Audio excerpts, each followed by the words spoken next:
Hey, what is up guys? John here at Tekmogo. Welcome to the channel.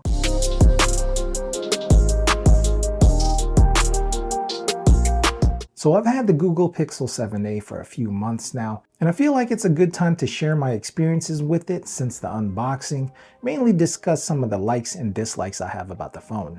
But before we get started, if you're new to the channel and you are interested in mobile tech gadgets, please consider subscribing to the channel and smash the like button because it really does help out the channel. Alright, so let's start this video on a positive note. Some of the things I like about the phone is the build quality and the form factor. I love how the phone has an aluminum metal frame and that it is slightly rounded at the edges, so it makes holding the phone super easy and comfortable.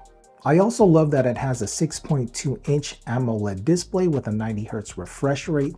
The screen is super clear, and also with this size, it's super easy to operate the phone one-handed. The phone is also IP67 dust and water resistant, and it can be submerged in water, something that I really appreciate. It gives me confidence taking the phone out and about with me with little worry. Though the phone has a beautiful screen, unfortunately one of the dislikes I have about the phone is the brightness of that screen.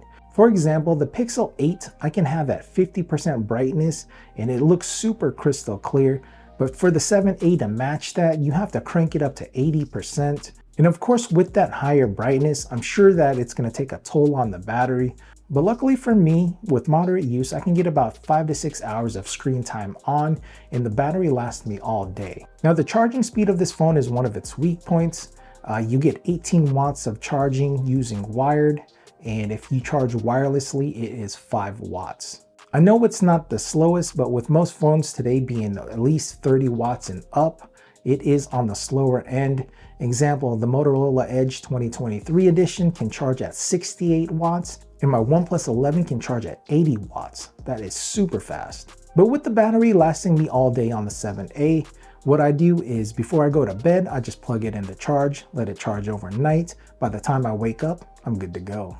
Now, Android phones are known to be customized friendly, so I don't understand why Google has done this. You cannot move the search bar from the bottom of the screen. I like having the search bar up top.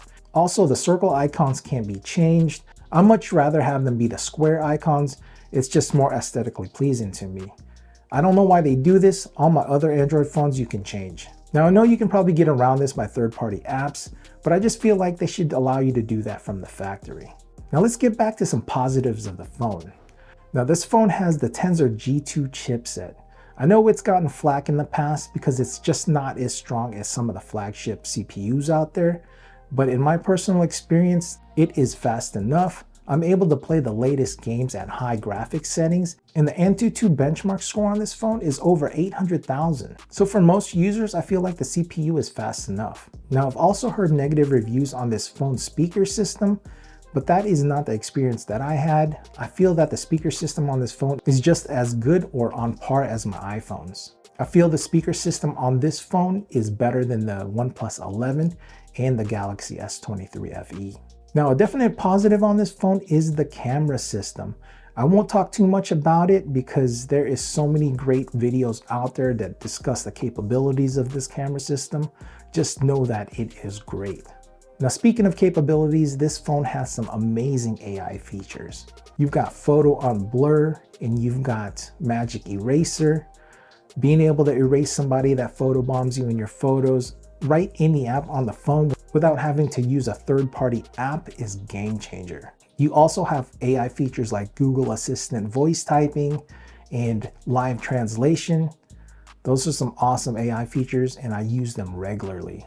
Now, I wish the storage capacity on this phone was bigger. Unfortunately, we are stuck at 128 gigabytes. If you need more storage space than that, I would look into the Pixel 8. Now, to end this video on a positive note, being a Google phone, you will always be one of the first to get Android updates, and the software support on this phone is till May 2028, so you can expect to have this phone for a good amount of time. And with this phone usually on sale for under 400 bucks, or sometimes even free with carrier promos, I say it's a definite pickup at this price point. And it's been a pleasure to use this phone since I've had it. If you're interested in this phone, I'll put a link in the description so you can check it out. As always, the Amazon link is an affiliate link, so if you use the link to make a purchase, I'll receive a small commission and you help support the channel at no additional cost. It's very much appreciated. So that's gonna do it for this video, guys. Thank you so much for hanging out with me today. I truly appreciate it. And as always, I'm John at Tekmogo. I'll see you in the next one.